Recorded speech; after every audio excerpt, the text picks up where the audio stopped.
pretty awkward. Hey, wanna play sardines with 3 people who wanna tear each other limb from limb? Sure, why not? Sounds fun. The air is so thick and heavy. Paimon can hardly keep floating anymore. My sincere apologies, everyone. This is the home of our village chief. I will have to ask you to make do with this small room until the sandstorm dies down. Please, let me introduce myself. I am Candace, protector of Aru Village. Our savior has come at last! Nice to meet you, Candace. The name's Paimon. Thank you so much for helping us. There's no need to thank me. It's only right to help each other when the weather gets rough. Wow, she's so gentle and caring, like a nice older sister. Unlike those guys over there. All right. Now that we're all better acquainted, we should return to the topic at hand. As a guardian charged with the responsibility to protect my fellow villagers from harm, I was observing your conflict from afar, even before the sandstorm started.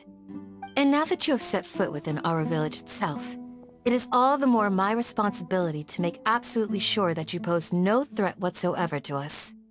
So please, have an honest and sincere conversation with one another, and put your hostile feelings to rest. If anyone dares to start anything again while they are under this roof, I will not hesitate to send them out for some quality time with the creatures of the sandstorm. Oh, on second thought, Paimon may have misjudged Candace's character. And that goes for you too, Miss Dia. Do I make myself clear? All right, we got it, Candace. That's what I like to hear. So, which of you will begin? I was supposed to be a mediator, but I might have gotten a little too involved just now. Anyway, one of those two should probably start talking. Wait, that was you trying to be a mediator? I have nothing to hide, so there's no shame in explaining myself. While Al-Haytham wasn't wrong about the other Matra not knowing my whereabouts, it's not because I've been assigned a morally dubious mission. Rather, I've chosen to exile myself. Huh? Exile yourself? A little while ago, I discovered that there was data missing in the Academia's project planning and development files. What little they did report clearly did not match the project's actual progress. As General Mahamatra, I had the responsibility and authority to request an audit. However, to my surprise, the person responsible for the erroneous data was none other than Grand Sage Azar himself.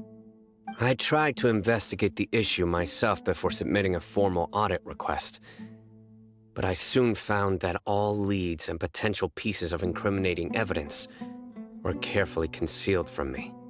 I began to realize that they were cautious of me from the very beginning. Unsurprisingly, the Grand Sage rejected my audit request as soon as the submission reached his desk.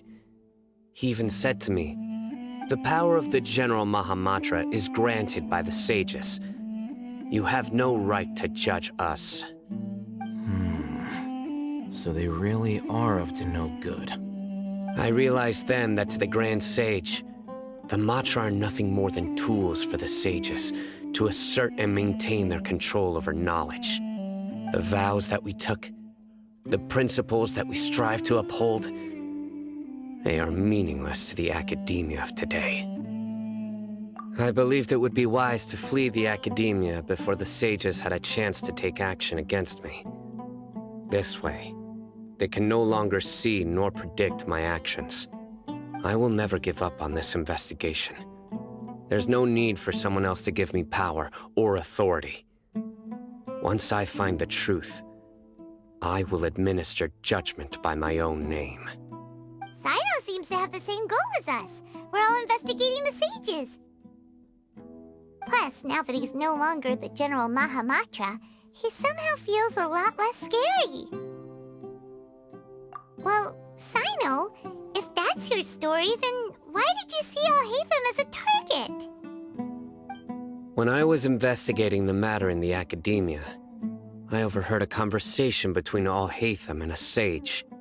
The sages asked you to investigate a blonde-haired traveler. Do you dispute this, Al-Haytham? What? Like many parts of the project, this assignment was undocumented. Now throw in your suspicious behavior with the Divine Knowledge Capsule, and I think we deserve an explanation. Yes. I was indeed tasked with investigating the Traveler. After all, the promised reward was so great that hardly any scholar could have refused. The sage told me, once you've completed this assignment, I can give you a glimpse of divine knowledge. A most enticing offer. Unfortunately, those academics don't know me at all. Their words contained one key piece of information, namely that divine knowledge indeed exists. That gave me all I needed to know. From my perspective, the sages are far from trustworthy. Think about it. Isn't it a little strange they're so willing to share divine knowledge with anyone, even as a reward? So, I began my own investigation following the lead of the Divine Knowledge Capsule. In the end, I realized my wisdom in committing to this rather than collaborating with the sages. Had I been less guarded, I probably would have ended up like that Ain al-Ahmar mercenary, incapable of remaining sane for long enough to hold a conversation. You mean that the sages originally planned to dispose of you, using one of those capsules that drive people insane? I'd already given up on the assignment by then. I only told the Academia I was waiting in Port Ormos for you to appear so they wouldn't suspect anything. So it came as quite a surprise when I encountered my erstwhile target while investigating the Divine Knowledge Capsule. Criminals do love to talk about coincidences. Even though I ran into the Traveler by chance, I had no intention of providing assistance to the Academia. Also, you should remember, you were the ones who decided to follow me and strike up a conversation after I left that tavern. That's true. Al-Haytham helped us out at Caravan Rebat as well. Maybe he's telling the truth. I'm willing to apologize, if that's worth anything to you. I took the Divine Knowledge Capsule behind your back because I judged its existence to be a significant risk. I felt that it would be best for no one to interact with it before it had been properly studied. After all, curiosity often proves to be the most dangerous thing in this land. You should be well aware, Scribe Al-Haytham, that curiosity can also lead you to danger and suspicion. Answer me this. Did the sages share any information about their project with you? Have I not made myself clear? You and I are both distrusted by the Academia. Do you really think they would tell me anything? Fine. Although you haven't completely proven your innocence, I won't regard you as an enemy, for now. As you wish. Good. I'm glad to see you two clearing up your misunderstandings. And now you, Dia. I believe it's your turn. Oh, sorry. Whatever the boys were talking about must have been so boring that I spaced out. My situation is pretty straightforward. My employer, Dunyarzad of the Homayani family, is friends with the Traveler and is currently recovering from her illness at home. I had nothing going on, so I decided to return to Aru village for a visit. I was actually looking forward to a pretty exciting time getting back together with everyone here. But then I saw these two random guys in the middle of a pointless argument. It ticked me off, and things went downhill from there. Is that all? Well, I will admit that definitely sounds like your style. In that case, welcome back, Dia. That's more like it. I missed you all so much, Candace. Whoa! What was that sound? No need to worry. Now that you're no longer at each other's throats, please make yourselves at home. I'll take a quick trip outside to clear out some of those creatures in the sandstorm. Creatures? In the sandstorm? Are you sure you don't want some backup? Fighting in a sandstorm is not for the faint-hearted. Anyone without extensive training in these conditions is at a disadvantage. You needn't worry. Yeah, just leave him to Candace. Don't worry, she's as tough as they come.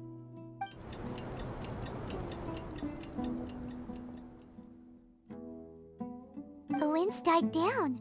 That means the sandstorm's over, right? Candace still isn't back yet, though. Is she alright? Maybe we should go out and check on her. When you put it that way, even I'm starting to feel a little worried. All right, let's go. We've been here long enough, and the boys are as chatty as the floor.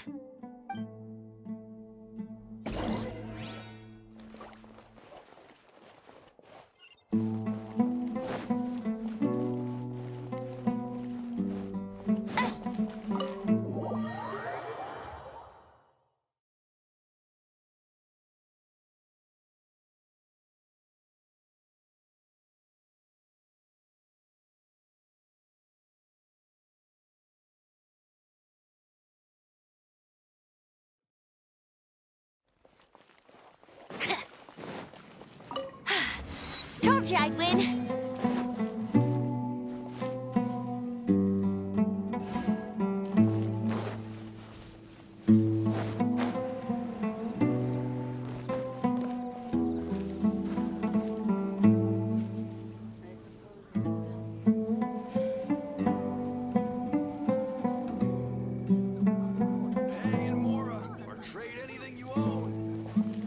I won't let you down!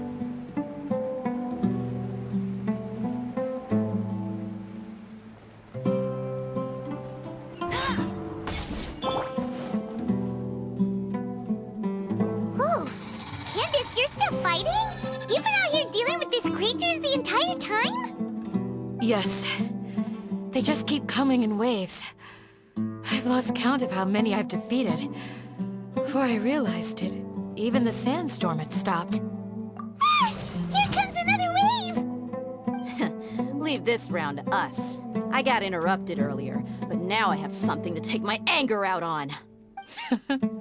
It's been quite a while since I've seen the Flame Mane in action. I'll leave these to you then. I'll be sure to put on a good show. Let's go! Allow me!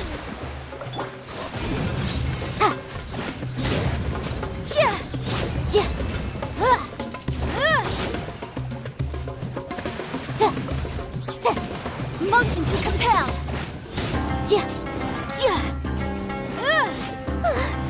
Here comes another wave! When are they ever gonna let up?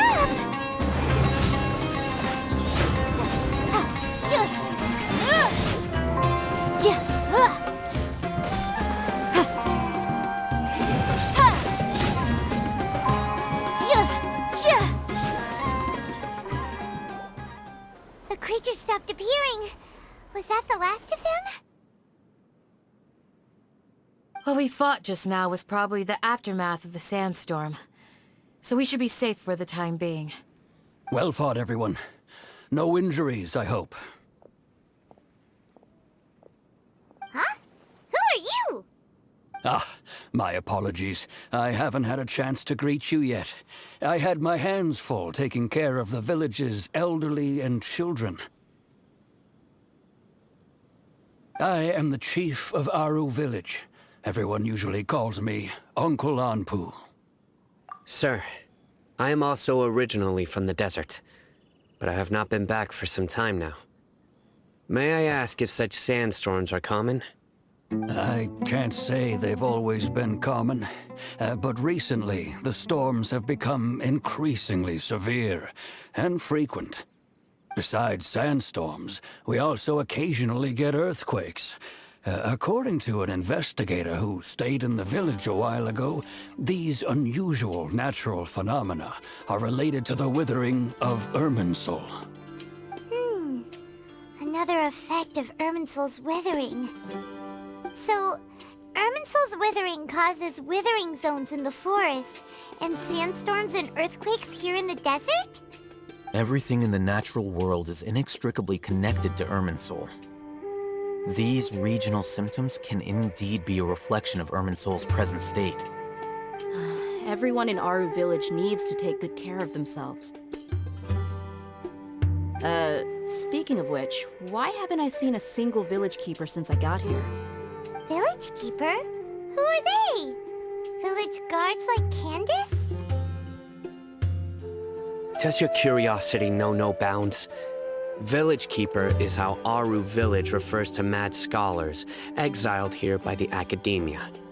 Most of them are scholars who lost their sanity after a period of training in the Avidia forest.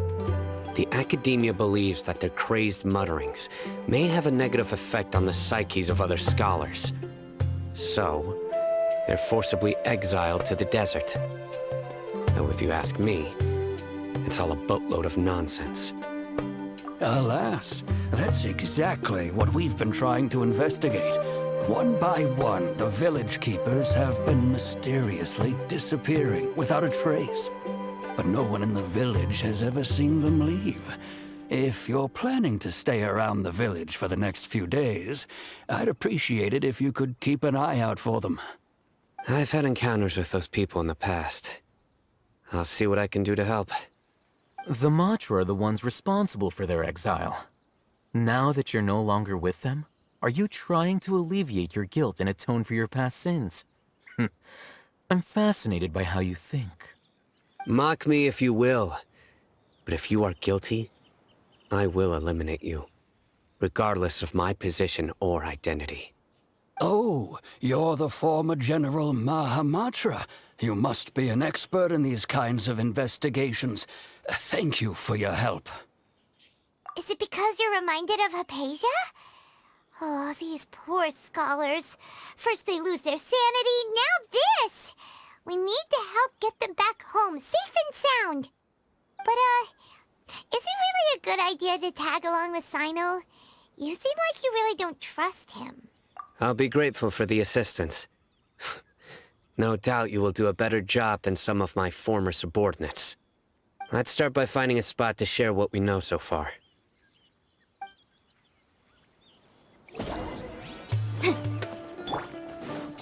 I'll race you there!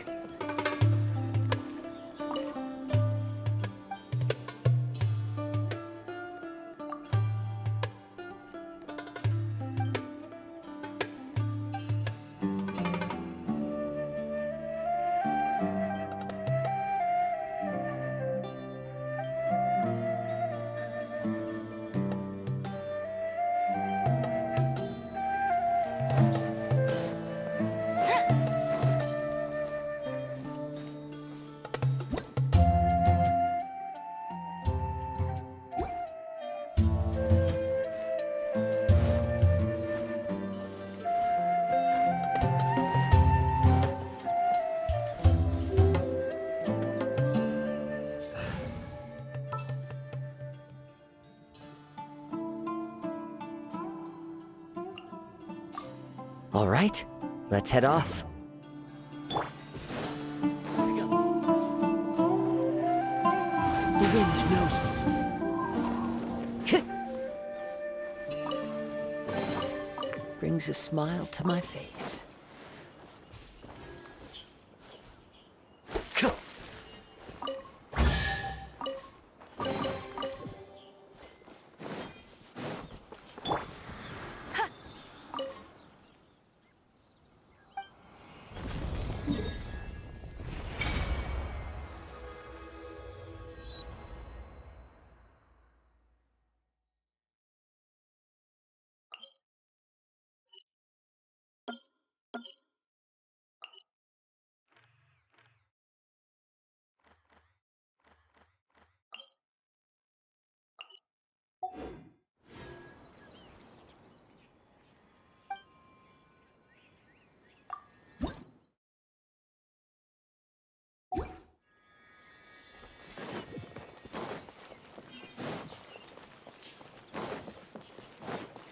Bet you can't keep up with me!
you can't keep up with me!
I'll race you there!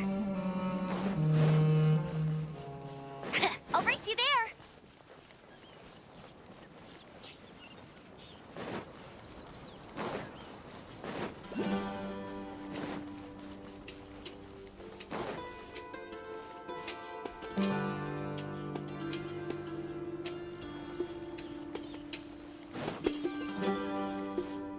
Bet you can't keep up with me!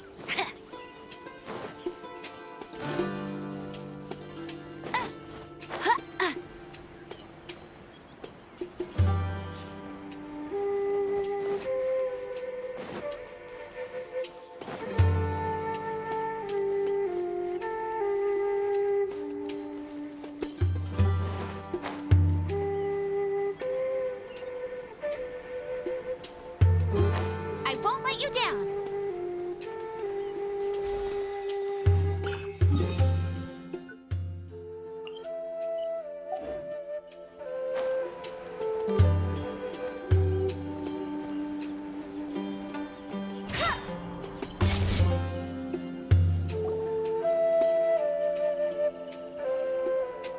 Although I've sent myself into exile, I'm still doing essentially the same things as before.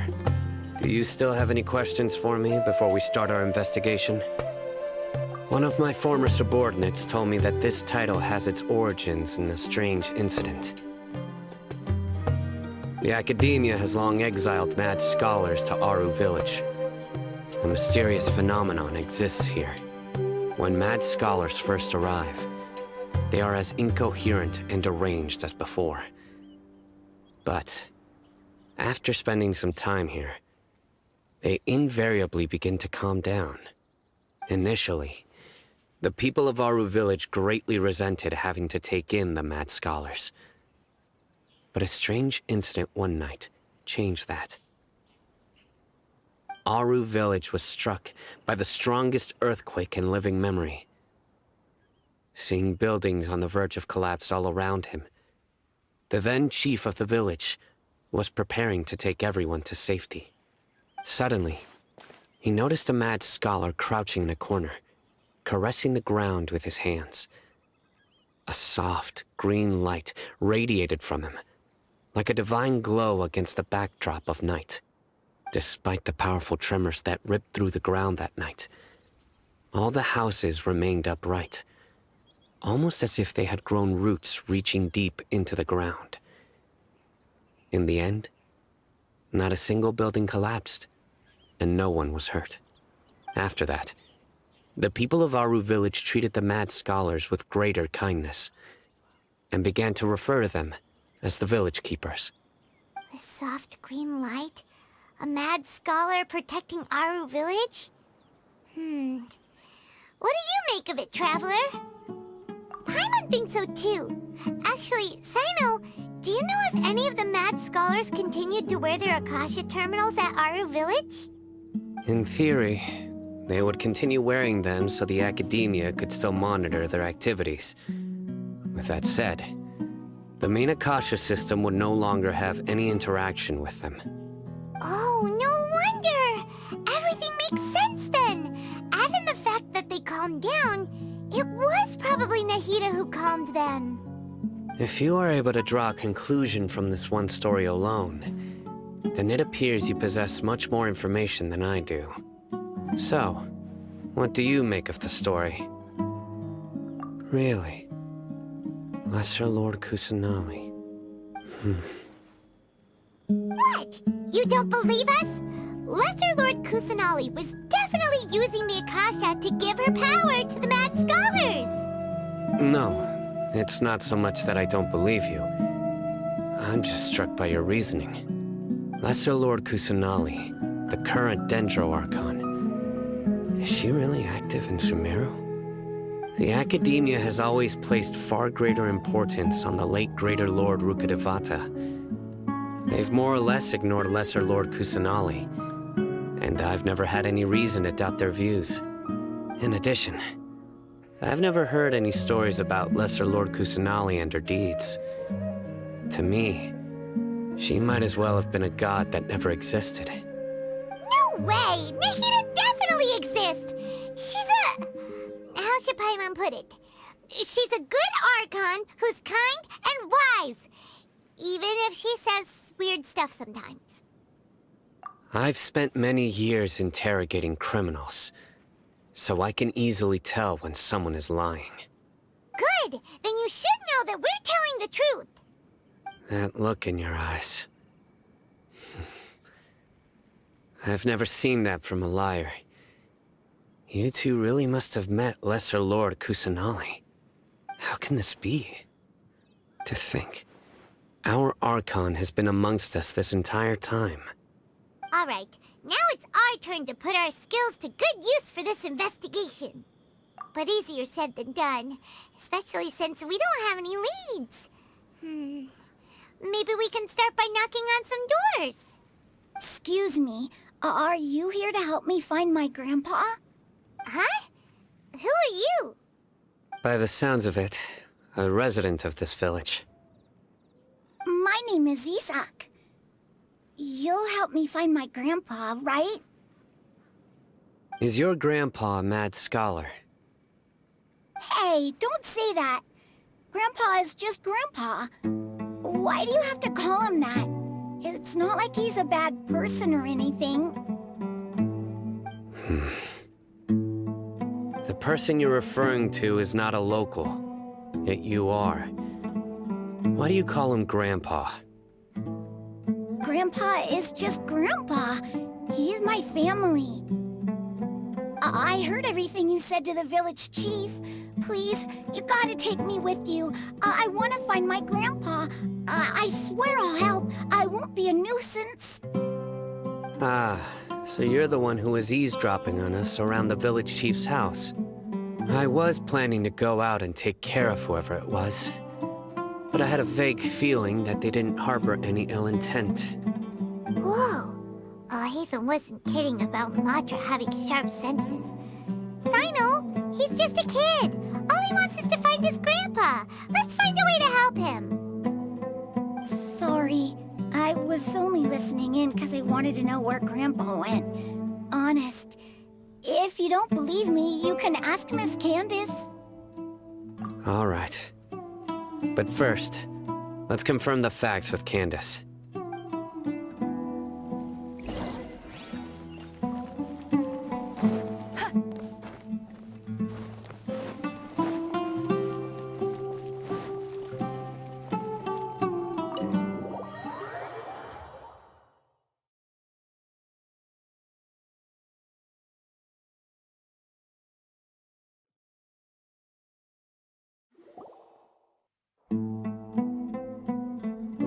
Sino is super vigilant. Is this what all the Matra are like? Ah, you're back already. We just wanted to confirm something with you. Do you know a boy by the name of Isak? I had a feeling he'd go looking for you. Huh? You knew this would happen? Yes. Although he tried his best to stay hidden, I still noticed him eavesdropping outside the window. He really wants to get his grandfather back. Isak's parents were both Aramite mercenaries who rarely returned to the village after finding employment in the city. He was raised by his grandfather. Unfortunately, it was only a few years before his grandpa passed away. Isak was still very young at the time, so various families in the village took turns caring for him so he could survive. Later, an elderly mad scholar arrived at the village.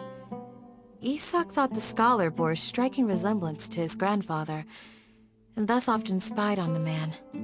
However, the scholar was unkempt in appearance and incoherent in speech.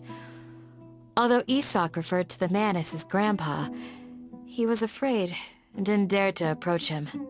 One summer night, the oft mumbling and bumbling grandpa suddenly calmed down and seemed to become more lucid.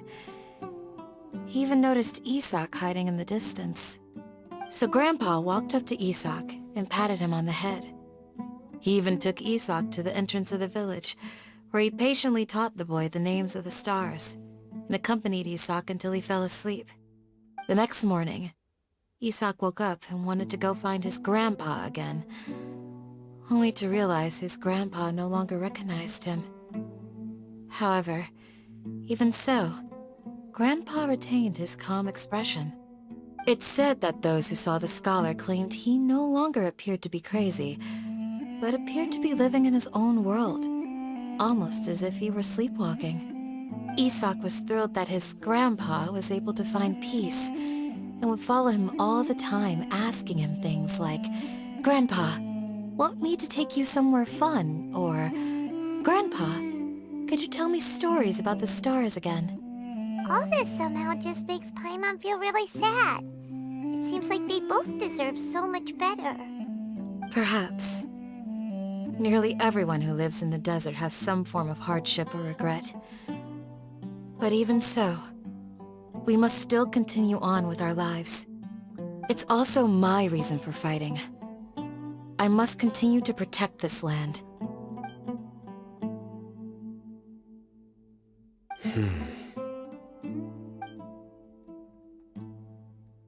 Maybe the people have always had a considerate god watching over them. Huh? What did you say, Sino? No, nothing. As long as Isak keeps his word and doesn't get in our way, we can take him along. Perhaps you are more compassionate than I gave you credit for. Please accept my thanks on Isak's behalf, Sino.